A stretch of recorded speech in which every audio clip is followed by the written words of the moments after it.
Built my company from nothing, not from a trust fund, not from a family loan, not from a single phone call where someone with the right last name put in a good word.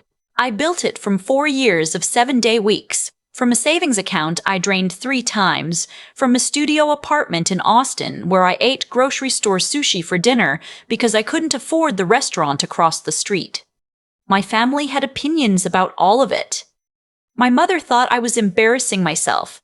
My father thought I was chasing something that wasn't meant for women who didn't have the right connections.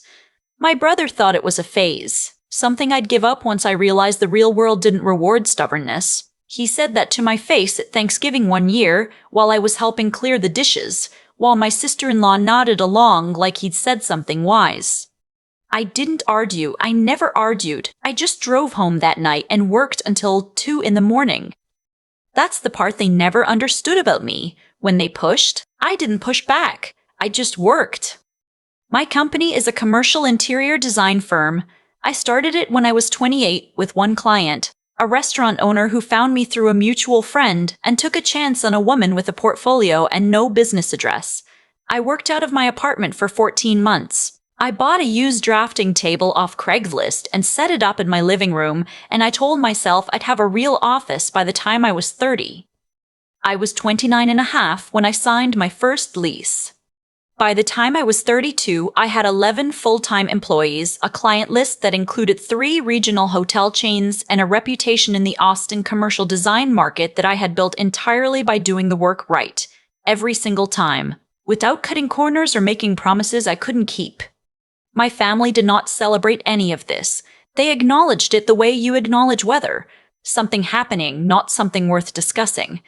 My mother once told me at a family dinner that she was glad it was working out, the same tone she used when she talked about her neighbor's new car. My father changed the subject to my brother's job at the insurance company where he'd worked for 9 years without a promotion, which my father described as stability.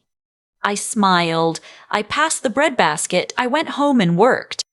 The last time I saw my family before everything fell apart was Christmas. My brother brought his wife.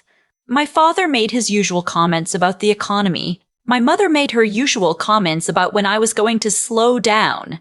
At some point during dessert, my brother mentioned that his wife's cousin was looking for work in design, and did I have anything at my firm? I said I'd look at her resume. Her resume never came. What came instead, 4 months later, was a phone call from my brother on a Tuesday morning while I was in the middle of a site walkthrough with a client. I let it go to voicemail. When I listened to it that evening, he said he needed to talk to me about the business. He used that phrase, the business, like he'd been practicing it. I called him back from my car in the parking garage beneath my office building. He said he and my father had been talking. He said they felt, as a family, that they deserve recognition for their support over the years. I asked what support he meant, specifically. He said, and I want to be exact here because I made myself remember every word. He said, you wouldn't be where you are if we hadn't believed in you. I sat in that car for a long moment. I said, what are you asking for? He said they wanted 35% of the company, equity, ownership stake. He used the term sleeping partners, which I don't think he understood because he used it in a sentence that made no grammatical sense. He said my father had consulted with someone, he didn't say who, and 35% was fair given the circumstances. I told him I'd think about it. I hung up the phone. I sat in the dark parking garage. Then I called my attorney. Her name is Vanessa, and she has been my business attorney since year 2. She listened to everything I told her, and then she said, absolutely not, and document every communication going forward. I documented, and I waited. What I didn't tell my brother was that I had, 6 months earlier, purchased the office building where my firm was located. Not the suite, the building. All 4 floors, the parking structure, the landscaping contract, the HVAC maintenance agreement, the whole thing. I'd been leasing my suite for 2 years before that, and when the previous owner decided to sell, I made an offer. It took 3 months to close.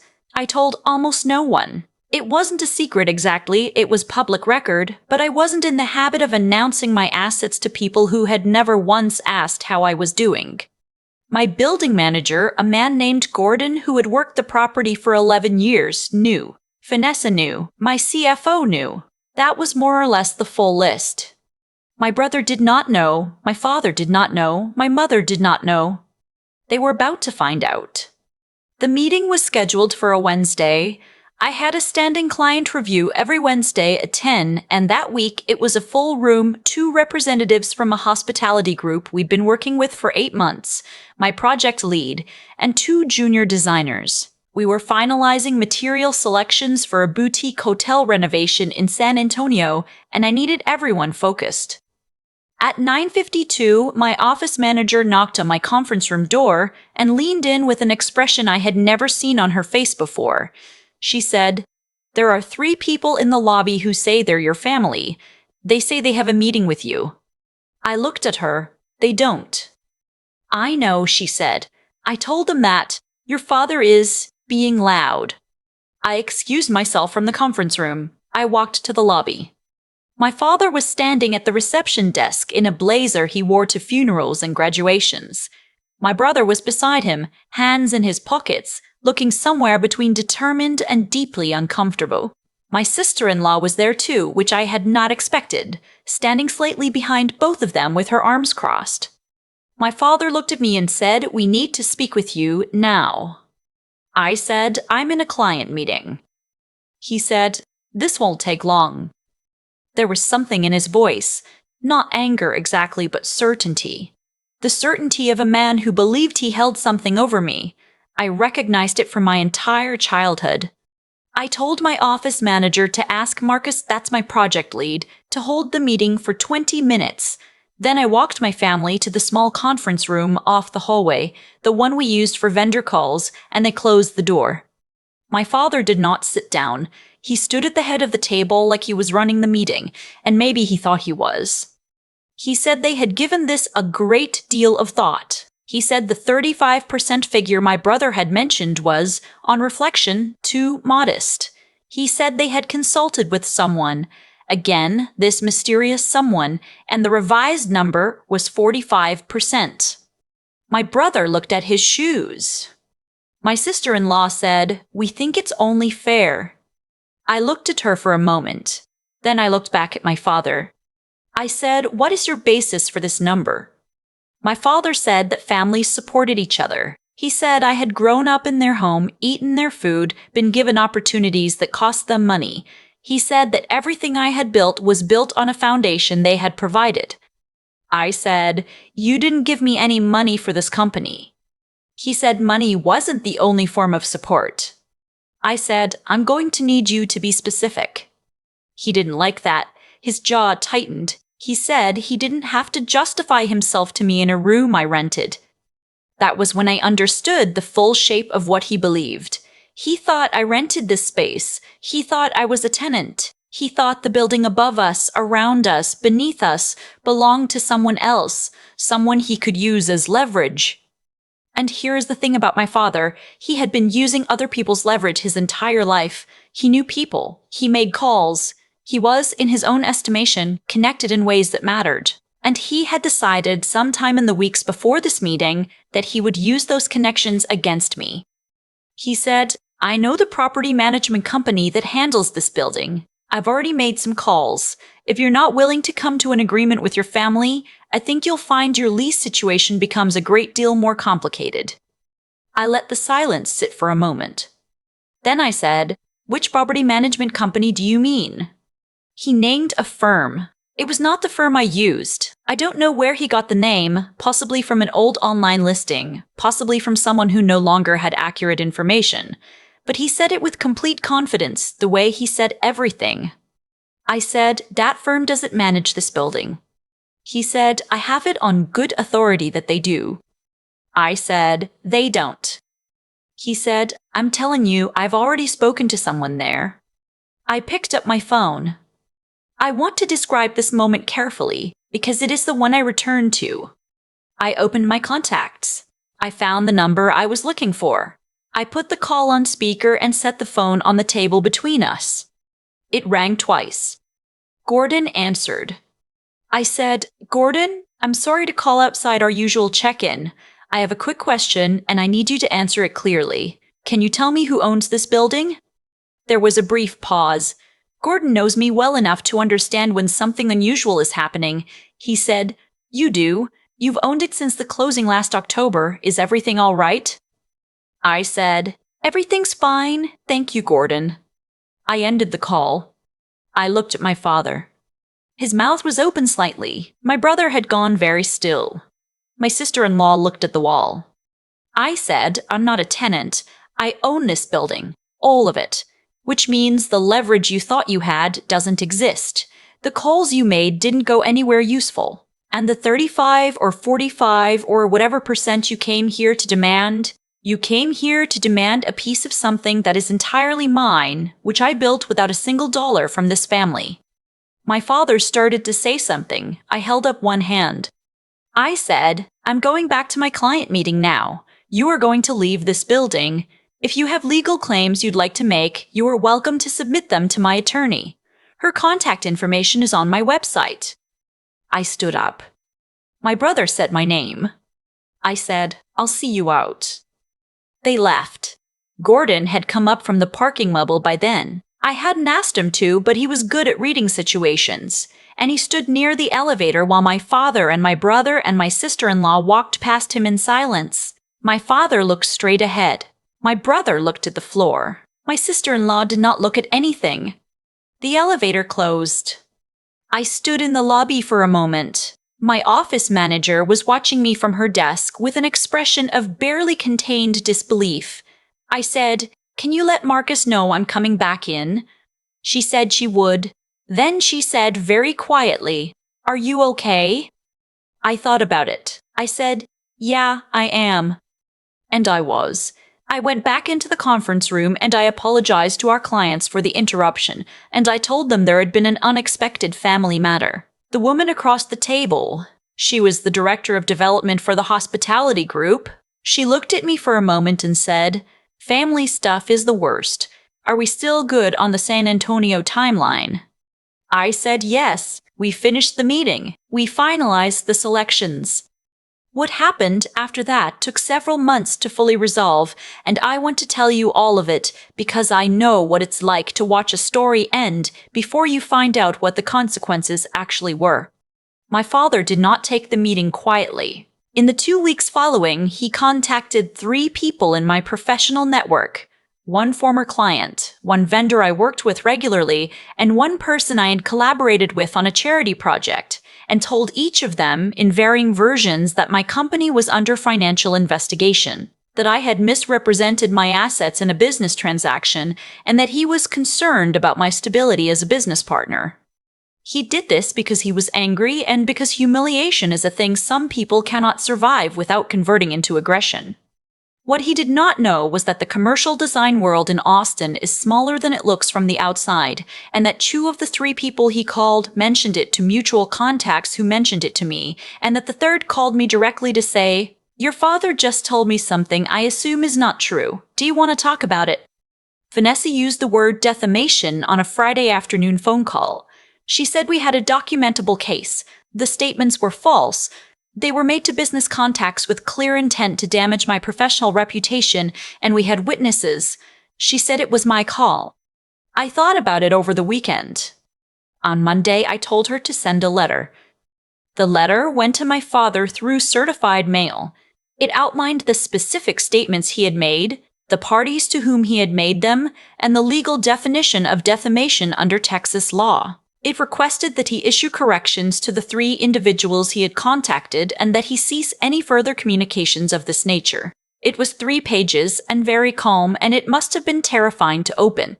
He did not respond to the letter directly. My mother called me, the first time she had called since everything happened, and said that my father was devastated and that she didn't understand why I was doing this to the family.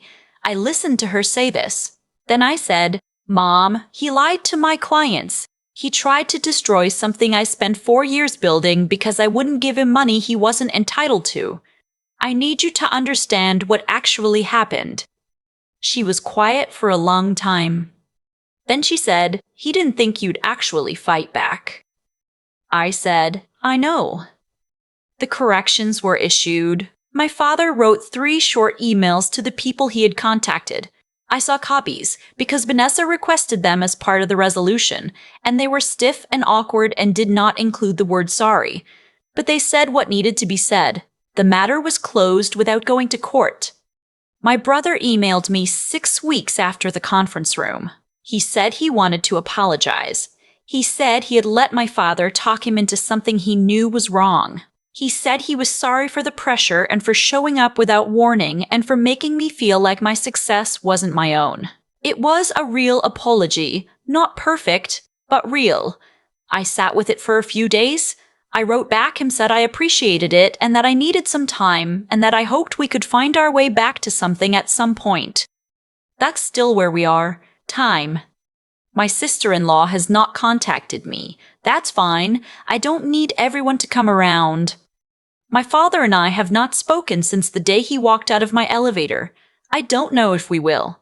I used to think the goal was to repair things, to find some version of the relationship that worked, to show up at the holidays and smile and keep the peace.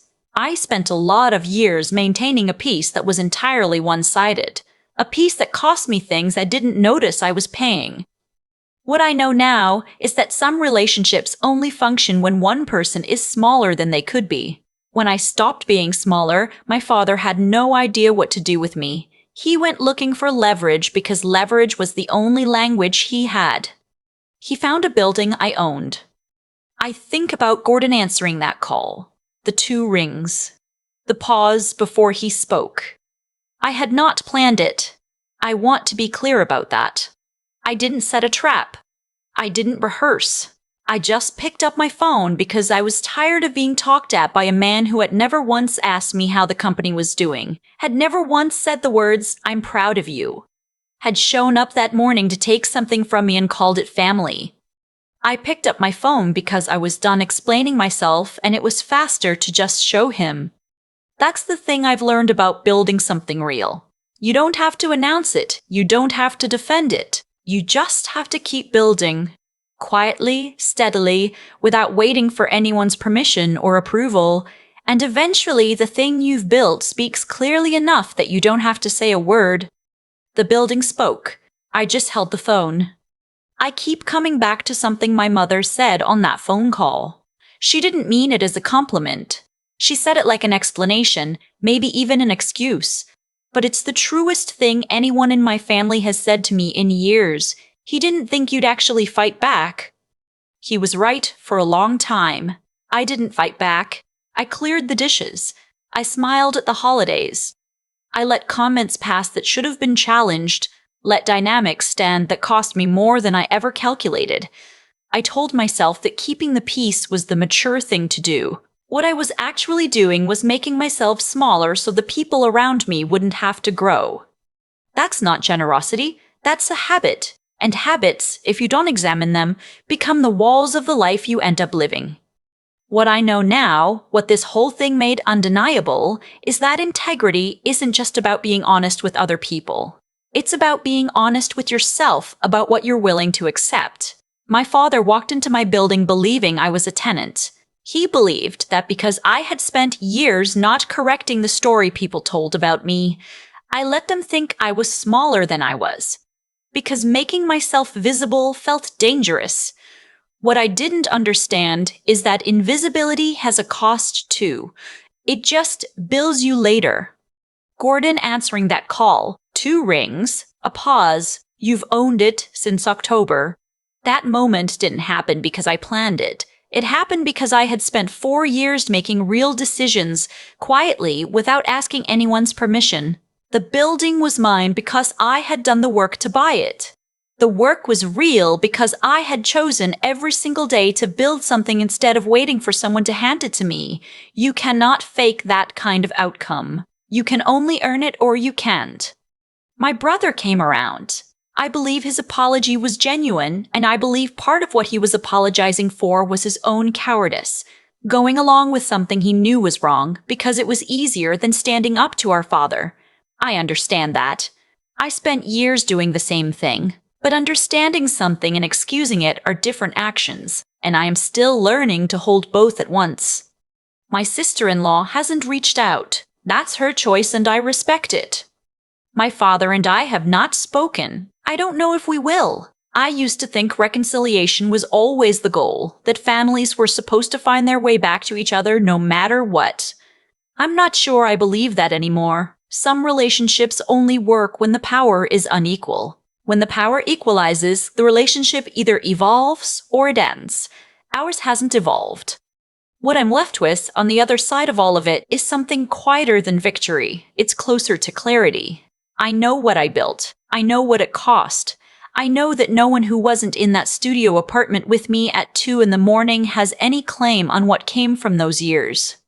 The building spoke. I just held the phone.